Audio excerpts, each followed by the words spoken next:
In the fiscal debates of 2026, one promise remains constant. Tax cuts will stimulate growth. It sounds intuitive. More money in your pocket means more spending, right? But today, we are going to challenge that fundamental assumption. We are diving into one of the most controversial and profound theories in macroeconomics, Ricardian Equivalence. Named after David Ricardo and refined by Robert Barro, this theory suggests that under certain conditions, a government's choice between taxes and debt doesn't matter at all for total demand. If this is true, our entire approach to fiscal stimulus is built on sand. To understand why, we must look at the government's intertemporal budget constraint. Governments do not exist in a vacuum. They exist across time. If the government issues debt today to fund a tax cut, it isn't creating wealth.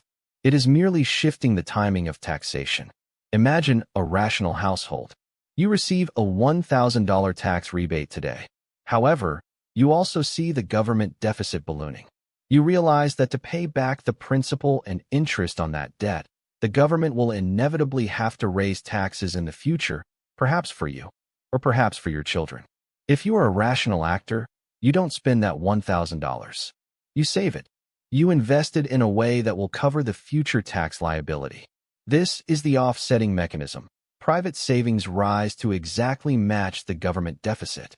Now, critics argue that Ricardian equivalence relies on perfect assumptions. Let's break them down. First, rational expectations.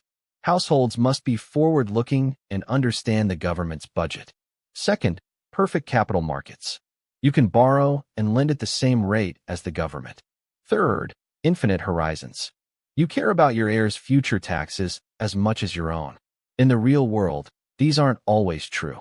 But in a high-debt environment like 2026, where public awareness of national debt is at an all-time high, the Ricardian effect becomes much stronger.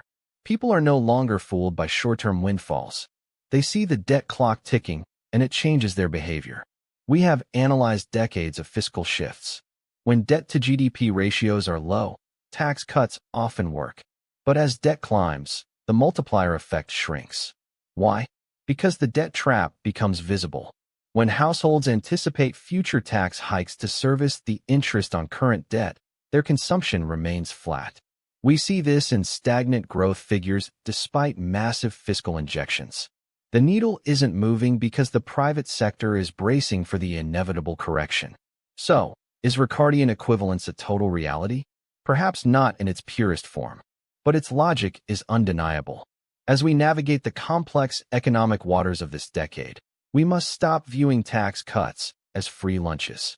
They are loans. And as any savvy investor knows, every loan has a repayment date. If you are a student of economics or a professional navigating these markets, understanding these deep structures is vital.